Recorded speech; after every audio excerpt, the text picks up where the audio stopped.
What if there were a handful of questions you could ask your vet in any situation that would leave you confident that you're being the absolute best advocate for your horse or any animal in your care? Even better, what if those questions did not require any deep medical knowledge for them to be effective? In this video, I'll share some of the key questions that can help you work with your vet so that you always feel confident that you've done the very best for your horse. And I'll be using horse as an example here because, well, that's in my wheelhouse. But these questions are valid for any animal under your care, as you will see. These aren't just the usual, what should I ask my vet question you've seen 100 times. No, these go deeper. They're strategic. They're there to help you understand and participate in the reasoning behind your vet's diagnosis and make sure that you stay part of that process. What I'll share comes from more than 20 plus years breeding and raising horses, along with my professional career where I coached people and teams on how to make good decisions when the stakes are high. Together, we'll walk through the same step that a vet follows, starting with the exam, moving through the possible cause, the differential diagnosis, looking at testing and potential imaging, and finally, the treatment plan. Along the way, I'll point out the most important question you can ask. And because animal health is rarely straightforward, we'll also talk about how some process sometimes loops back until everything hopefully makes sense. When your vet first starts looking at your horse, this is where most owners will start jumping in, dumping in a whole bunch of information on the vet all at once. But really, the best thing you can do at this point is to actually try to give your information in chronological order and to stick to the facts. Try to keep in mind that the vet is gathering all this information as well as starting to focus on what catches their attention on your animal. The first question I would suggest at this point is simply to slow down and to ask them, what information do you need from me? Because as we will see a little bit later, not all information has the same value when it comes to diagnosis. Besides, this question allows a clear communication right from the get go. It sets the tone that your partner in this situation. But of course, the exam is only the starting point. What really matters is how they will put all these findings together.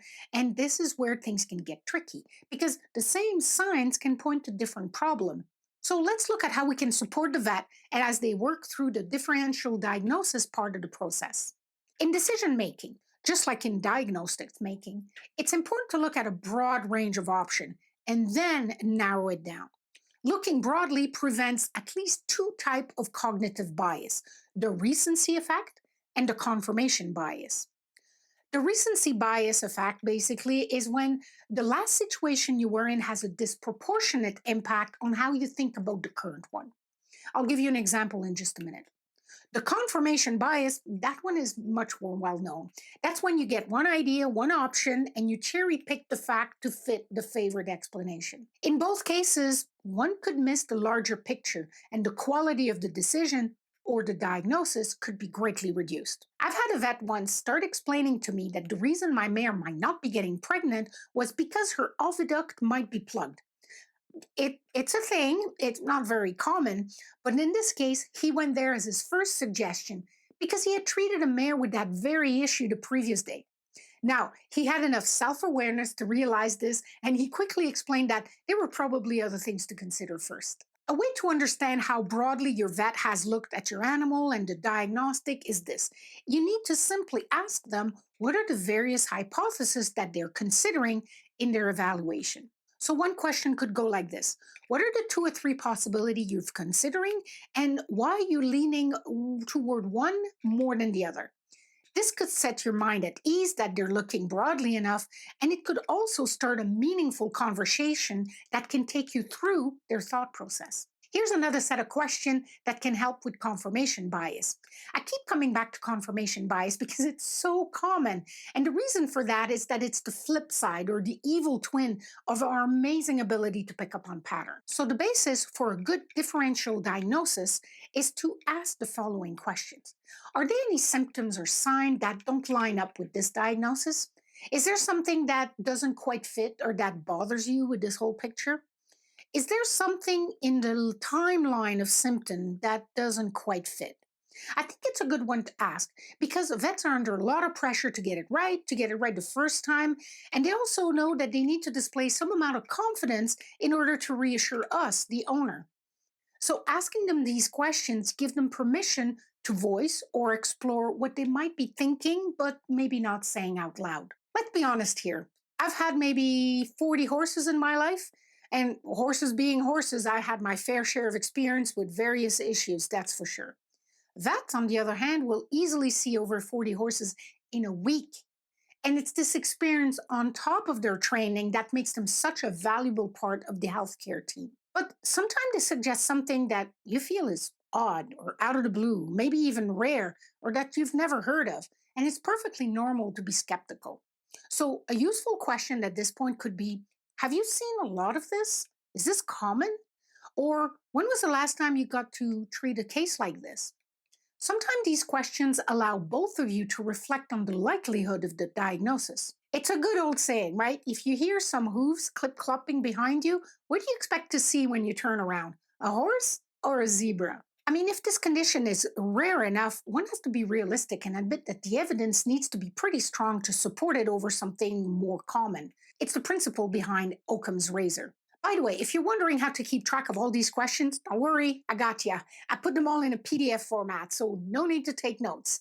Now, even the best line of possibilities won't mean much if we don't narrow it down. This is where more testing and imaging can come in. But here's the catch: not every test is worth running, and asking the right question here can save you time, money, and stress. A complete blood test we know can run between $200 and $500, sometimes more. X rays are expensive because the machine is expensive and it needs to pay for itself. Some hospitals will even have more advanced diagnostic imaging like MRI that are certainly more accurate and can probe deeper, but they're also quite a bit more expensive.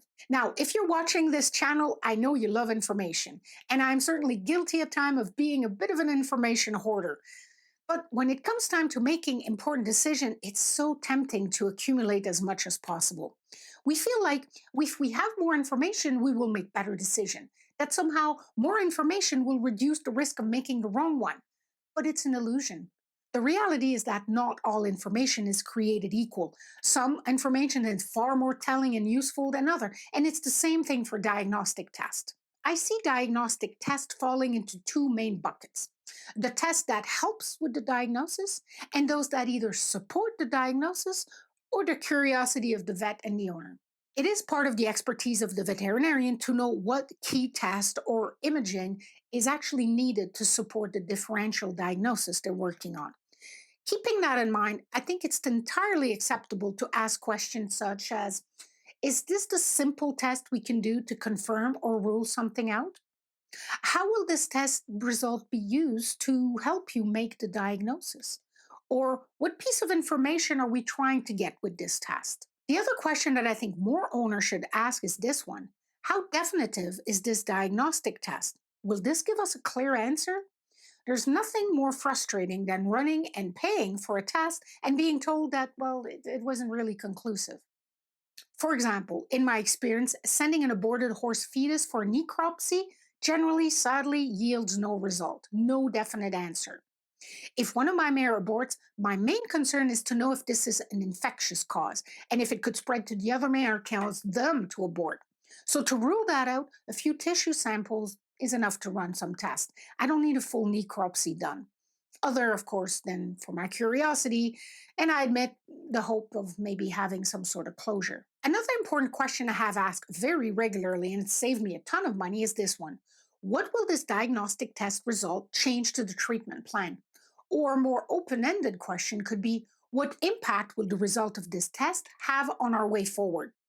If the answer is not much to maybe nothing, then I'd like to know that ahead of time. For example, a horse with a tendon injury, swelling, heat, lameness, and the tendon showing some clear sign of damage. Then you're planning on stall rest, cold hosing, and bandage support. It could be a good idea at that time to do an ultrasound as a baseline to compare down the road to see how the healing is progressing. But if no matter what, the horse will be confined and you're going to do these things, and you commit yourself to doing an ultrasound prior to the return to exercise, then I would say that this initial ultrasound just for baseline might not be totally necessary. This is a case of nice to have versus must have. With any information gathering effort, one has to think about what will be done with that information. It's really easy, if expensive, to accumulate a lot of it. But realistically, only a small portion of that information is really needed. Run the test if you want to, explore every avenue, but I still think that those questions are worth asking. Also, remember that you're advocating for your horse or your pet here, and some tests can be quite stressful for them, especially if they require transport to the clinic or to the hospital to be run. By the way, if you ever want to talk about your current horse situation with someone that has no dog in this fight, I'm happy to help. I can do it. I offer these free support chat. The link is down in the description below. Sometimes it's just good to bounce things off someone else. Anyway, the offer is out there. So once we've gathered all the pieces, all the test results, it's time to put the pieces together into a treatment plan. But here's what a lot of horse owners don't realize. A plan isn't a guarantee. It's a starting point. And what happens when a plan doesn't seem to be working is just as important as what happens when it does. The vet will recommend treatment, intervention, and possibly medication support. Here, the question might be a bit more obvious, and they are generally answered proactively by most vet as they're setting out to manage our expectation. Questions such as, what are the risks with this procedure? What is its success rate? How long would this take to heal? What are the potential side effects? These comes, I think, pretty naturally, but I would suggest that you ask the vet to help you understand the expected progression. For example, you could ask, could you walk me through what to expect to see in the short, medium, and long term? Or once treatment has started, what would make you reconsider this diagnosis? Or what are the key improvements you hope to see in the short term? And finally, at what point would we need to revisit this whole situation? Questions like those help both of you get clear on expectation so that you don't feel that you're being let down when the improvements are slow. It also helps because you can feel confident as to when this whole diagnosis should be revisited in light of either new information or, in some case, little to no improvement with the suggested treatment. Finally, there's a question that has its place in certain cases and one that we might be uncomfortable asking, maybe by fear of being judged, I don't know. But it's a key one in any decision taking. And that question is, what happens if we do nothing? The option is always there. And that question addresses another cognitive bias, the action bias. This is the psychological phenomenon where people tend to favor action over inaction, even when there is no indication that doing so would point to a better result or outcome. We don't like it. I don't like it. It's because we feel like we should be doing something. And I can see a vet facing that very same dilemma too. But sometimes it is the best option. And in that case, the term tincture of time is often used. So don't be afraid to ask that question to make sure that you have a good understanding of all options, including that one. I think you understand. I do not say that leaving any animal to suffer needlessly is ever an option. Those situations are thankfully not the one that has us humming and hawing, right? Figuring out a diagnosis is a technique, a skill, and an art. It's a technique because it's a set of approaches vets will have learned in school based on best practices that have been refined over the decades. It's a skill because it gets better with practice and experience over time. And finally, it's an art because sometimes it's the most intangible bit of observation combined with experience that makes everything just click. Good vet will have a combination of all three, and really good ones will be able to explain their process. But if they don't, you now have a set of questions you can ask to feel confident that you're advocating for your animal to the best of your ability. To get these questions absolutely free in a PDF format, you can go to my Patreon page. The link will be in the description, and the QR code is here if that's quicker. The PDF, I suggest you take a picture of it with your phone. That way it's always with you whenever you might need it, but of course you can download it too. Now, if you stuck around all the way to the end, it's because you're interested in the practical, scientific aspect of owning and perhaps raising horses. And well, you're in the right place because that's pretty much all I talk about. Consider subscribing to the channel so you don't miss any of my next videos. Thank you so much for watching, and I will see you on the next one.